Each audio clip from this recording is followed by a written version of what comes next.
Bonsoir tout le monde. Bonsoir Marie-Antoinette. Bonsoir Sandra, Comment tu vas? ça va? Je te remercie. Bien, toi aussi? Oui, ça va bien, merci. Alors, on accueille de nouveau Marie-Antoinette qui va venir faire un nouvel atelier au centre. C'est activer la glande pinéale, c'est ça? Oui, Et on est vraiment s'ouvrir très, à, s'ouvrir à l'invisible. voilà, s'ouvrir à l'invisible. Donc, on est vraiment très contents, hein. Déjà, le premier atelier, les clés métatroniques, c'était vraiment un atelier vraiment génial.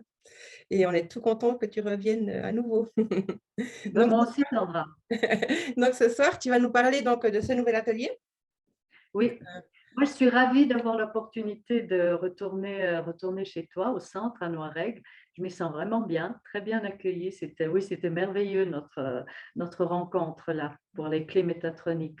Ouais, j'ai adoré. L'atelier, le cours que je propose cette fois, c'est presque j'ai envie de dire un atelier inévitable pour les personnes qui veulent s'ouvrir à l'invisible. Parce que c'est quelque chose qui est très simple. Moi, j'ai mis ensemble des exercices que j'avais élaborés ou que j'avais cherchés, que j'avais découverts pour moi, parce que je me suis rendu compte qu'il y avait quelque chose à faire à ce niveau-là. Mhm. Donc, mon cours sur la glande pinéale n'est pas un cours d'anatomie, un cours de description médicale. Non, j'ai essayé de faire quelque chose de très simple d'abord parce que je ne serais pas capable de faire un cours médical, quoi, description médicale.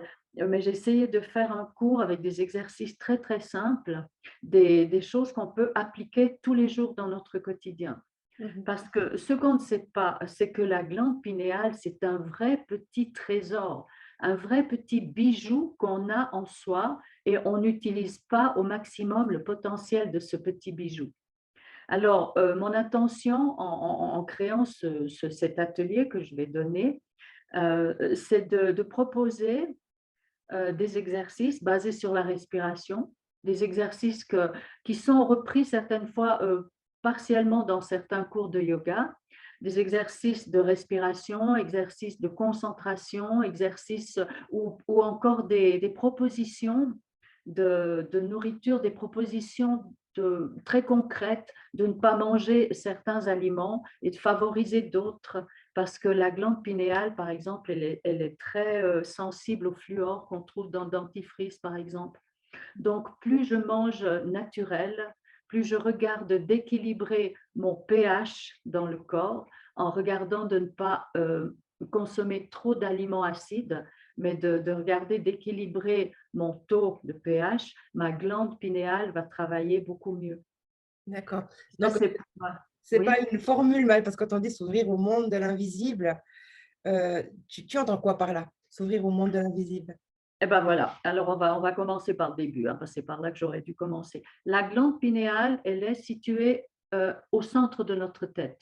Si on tire une ligne imaginaire qui va depuis les deux oreilles et puis une autre qui va depuis le milieu des sourcils jusqu'à la glande, jusqu'à la vertèbre de l'atlas, on imagine que ces deux lignes se croisent au centre de la tête et là est située notre glande pinéale. Mhm.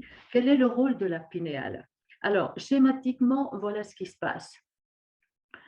Lorsqu'un être humain a décidé de venir faire un petit tour sur Terre, n'est-ce pas? Il y a une focalisation de la lumière en direction de l'être humain qui va être incarné. Parce qu'on le sait maintenant, l'être humain est poussière d'étoiles. Mhm. L'être humain est fait de lumière.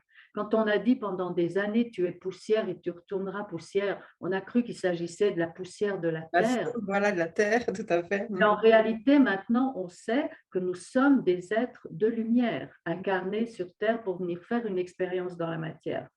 Donc, si je reprends cette focalisation de la lumière en direction de l'être humain qui va être créé, la lumière qui est focalisée se focalise sur la glande pinéale. Dans notre glande pinéale, nous avons la conscience de notre appartenance au monde de la lumière. D'accord. Ah, Et cette super. glande pinéale, elle n'a pas été prise en considération pendant très, très, très longtemps.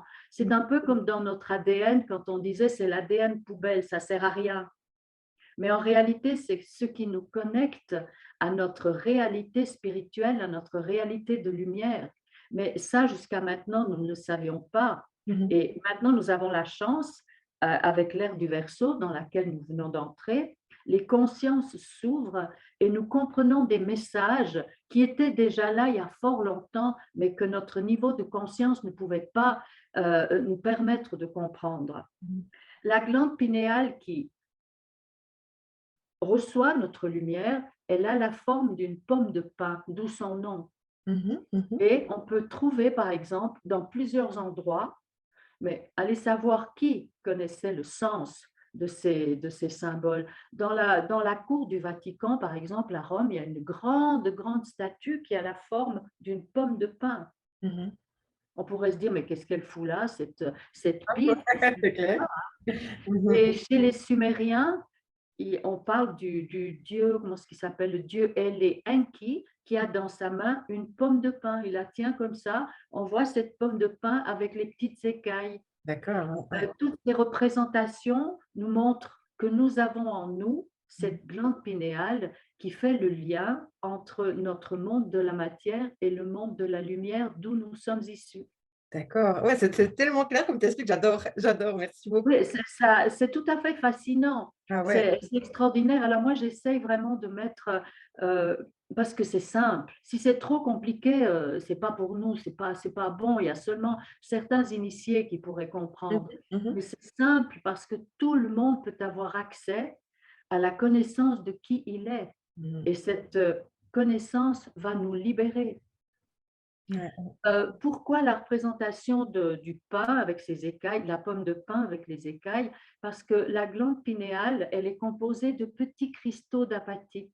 Elle ressemble vraiment à une pomme de pin. Mhm. Et ce qu'on ne sait pas, c'est qu'on peut activer ces cristaux d'apatite qui vont servir d'antenne et nous connecter avec le monde quantique, avec le monde subtil de la lumière. Et donc, Et c'est ce qui va se faire. c'est à la portée, c'est à la portée de tout le monde. Ouais. Maintenant, oui, il y a plusieurs médecins, il y a plusieurs scientifiques qui découvrent ça et qui mettent à la portée de tout le monde certains exercices.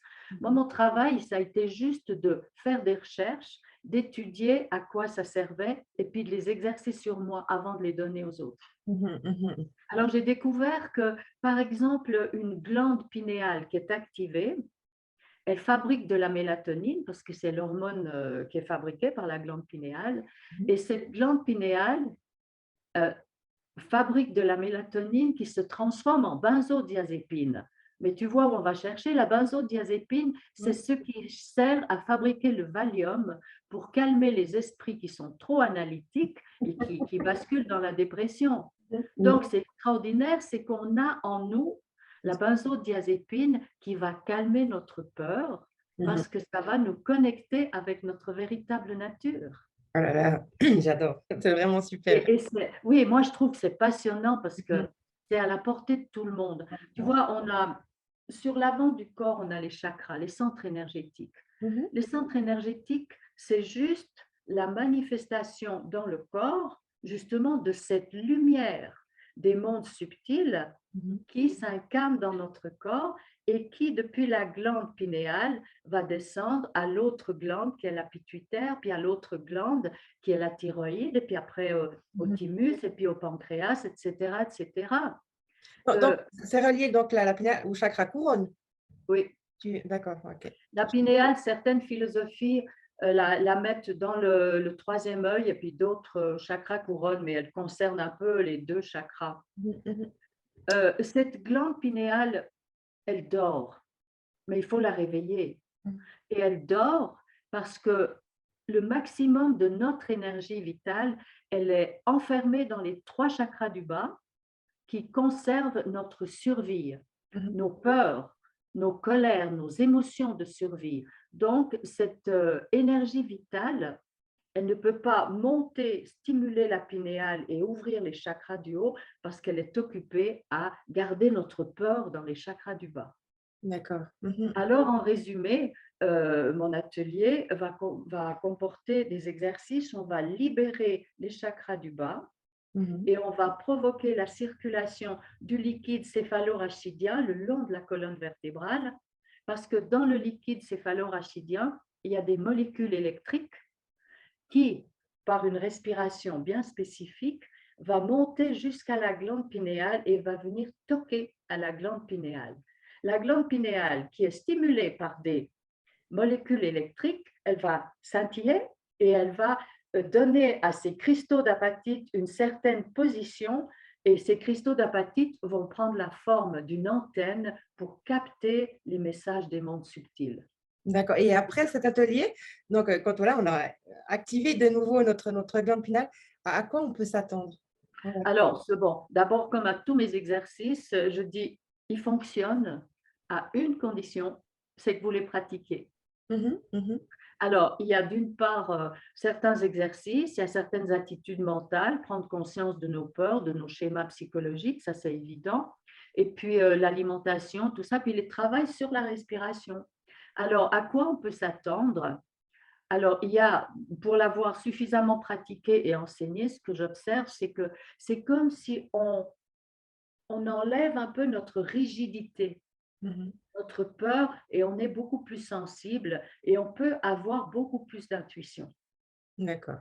Mhm, Beaucoup plus d'intuition parce que dans le fond, cessons de nous identifier à un corps, d'avoir peur de la mort, d'avoir peur de la maladie, d'avoir peur d'être agressé, et identifions-nous au monde de l'esprit. Et ça, c'est le travail de la pinéale, que de saisir des messages qui sont transmis par les mondes spirituels dont nous sommes issus. Ils ne sont pas à l'extérieur de nous, les mondes spirituels. Ils font partie de nous, mais nous avons perdu le contact avec notre véritable origine. ouais, La glande pinéale activée va recevoir des messages qu'elle va transmettre à notre être par le biais des images. Donc, les médiums, par exemple, qui ont des flashs, c'est qu'ils ont la glande pinéale spécialement activée. Mhm, mhm. Et nous avons la possibilité d'activer ces cristaux d'apatite qui sont des antennes vers les mondes subtils. Je me réjouis vraiment. C'est L'eau à la passionnant, c'est bouche. passionnant. Je me réjouis de participer en tout cas à cet atelier. Oui, c'est chouette. Ouais, Donc ouais. vraiment, bah, là, c'est vraiment simple, comme tu expliques, vraiment, ça fait vraiment, vraiment envie. Donc, en tout cas, on se réjouit Maman aussi, Sandra. de participer. Et Ouais. puis, sinon, est-ce que tu auras encore quelque chose, des conseils? Est-ce que aussi, ben, peut-être, est-ce que toutes les personnes, parce que certains ont déjà, justement, comme tu dis, les médiums ou je ne sais pas, les personnes qui font peut-être déjà du développement personnel. Est-ce que ça dépend aussi avec le taux vibratoire qu'on a, ça peut changer les choses ou rien du tout? Ça se fait, voilà, comme ça. Je ne comprends pas bien ta question. Est-ce que cet atelier est fait pour tout le monde Voilà, ou... exactement. Est-ce qu'il faut un prérequis? Voilà, c'est ça. Est-ce Non, qu'en fait, est-ce qu'il faudrait un prérequis pour venir à non, cet atelier ou c'est vraiment ouvert à tout le monde? non, non, pas du tout. C'est vraiment ouvert à tout le monde. Disons à tout le monde, à toute personne qui s'intéresse à la spiritualité, sinon il n'y a pas de raison. Tout à fait. Mhm. Tu vois, moi, je pense que c'est vraiment, c'est un travail qui est important parce que ça va nous faire comprendre qu'on a une responsabilité et qu'on a tout à notre portée. Moi, c'est ça que j'aime, c'est de voir que tout le monde est appelé à cette ouverture de conscience, à cette On a tout connexion ça en avec les mondes nous. Mhm. spirituels. Oui. Alors, s'il y a des personnes qui sont déjà très ouvertes, ben, ça ne va pas leur faire du mal, hein. Mhm. Ça va au contraire leur permettre d'affiner encore leur perception, leurs intuitions. Mhm. Ok. Bah, super. En tout cas, je te remercie beaucoup, Marie-Antoinette, C'est un pour plaisir, notre Sandra. échange. Merci à toi. Et puis, donc, on se retrouve, c'est le dimanche 3 avril, hein, c'est ça? C'est le 3 avril, ouais. Et c'est sur une journée. Oui, on va faire, j'ai prévu 2 ateliers parce que ça m'arrive certaines fois de les faire ici sur 2 soirées, mais ça peut très bien se faire sur une journée. D'accord. Donc, je crois que c'est de 9h30 à 17h30, quelque chose comme ça. 9 autour des 17 h, oui. Voilà, donc après, vous pouvez avoir tous les renseignements pour l'événement sur notre page internet, sur notre site internet, je ne confonds pas, sur notre site Ouais, internet ou sur notre page Facebook. N'hésitez pas donc pour vous inscrire à appeler Marie-Antoinette. Et puis, en tout cas, on se réjouit vraiment. En tout cas, je me réjouis de participer à cet ouais, atelier. Et moi puis, aussi, Sandra. et puis bon à Merci, tous. Alors, je vous souhaite une belle soirée et puis à bientôt. Merci à beaucoup. bientôt. Merci Merci. Marie-Antoinette. Au revoir. Au revoir, Sandra. Merci. Bye bye.